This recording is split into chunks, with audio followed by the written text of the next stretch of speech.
Hi, it's Ryan for the Flannel Panel channel, and today's topic is gays in the military, and something that actually is very important to me.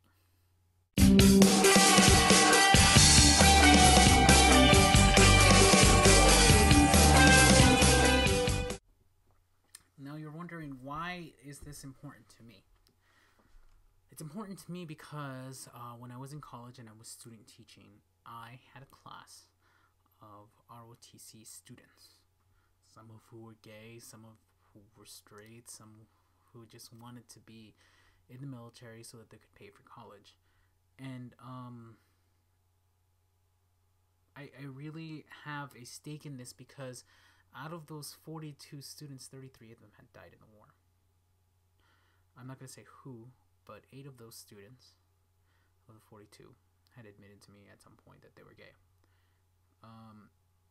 And for a lot of people in our country, for a lot of people who live somewhere in the middle of nowhere, somewhere where there is extreme poverty or extreme disadvantage, people who live in the inner cities, people who live in the middle of nowhere, the military is one way that you can get an education. It's how you can get out of the ghetto. It's how you can get out of the middle of the country.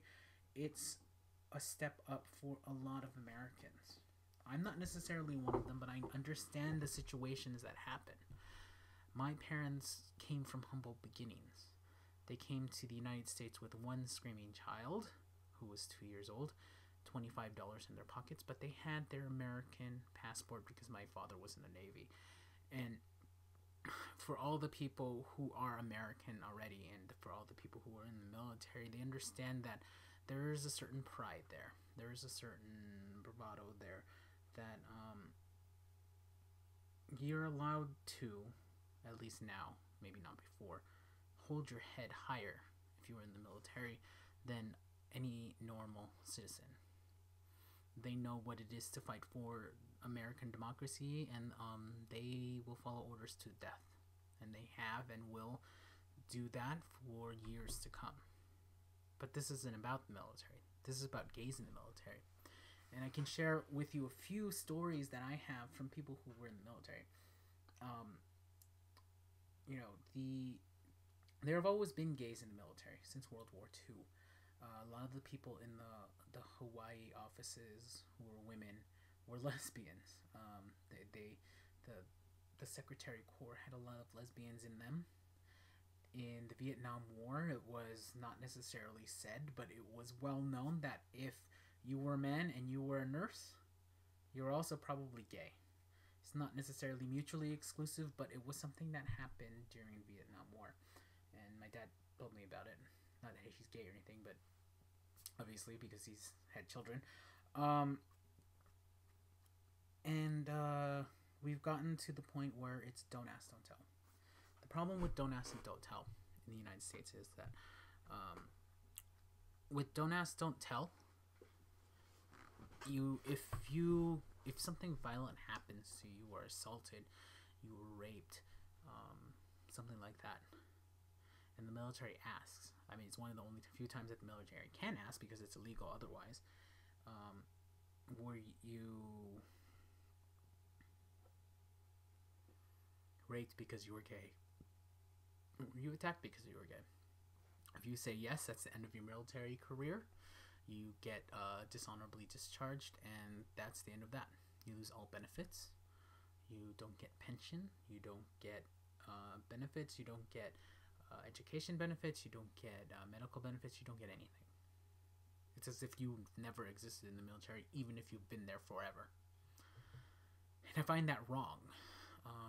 The Obama administration has said that they have supported legislation to make it so that don't ask, don't tell is going to be history, and that gays can serve in the military. Top brass, top officials have agreed, and some have disagreed.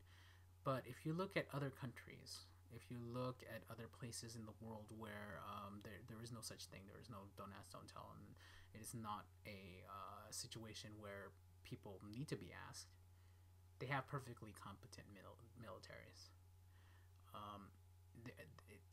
A gay soldier is going to shoot the same gun as a straight soldier, And although there may be activities that should be kept in private that are not going to necessarily be exposed to everyone, for those homophobes that are in the army, because there are a lot, then they shouldn't be in the army. They shouldn't be in the Navy. They shouldn't be in any armed forces in the United States. It's something that you cannot change. As much as people would like to say that it's not genetic and it's not anything, it's something that you can change. I've known people who were 60 years old and then suddenly like thought to themselves, "Oh my God, I'm gay," and that's really hard to come out at 60 years old and realize, suddenly, "Oh my God, I'm gay." You might have a family, you may have all these things in life, and suddenly there's a switch that turns on, and it doesn't turn on. It's just a sudden realization. I'm lucky that I knew when I was in 4th grade, when I got a boner when I was looking at a guy, but I digress. This is about the military, and I think that gays have a part in the military because we are somewhere near 10% of the population, regardless of where you are, and things like sex should be kept in private anyway. No one should be sexually harassed when they're doing their job, and although it happens all the time, and the military is not necessarily one of those places where you are protected, I think that it should not be a deciding factor on if you are a good soldier or you are a good citizen or anything else. It's something that you should keep private anyway. Unless you're like in a gay pride parade or something like that, places like that are appropriate. But going to your workplace and saying, "Hey, yeah, I'm gay and I want to have sex with you," not appropriate. Mostly in most places, unless you're a porno star. So that's what I think. I know this is a long video again, but it's Ryan for the Flannel Panel channel.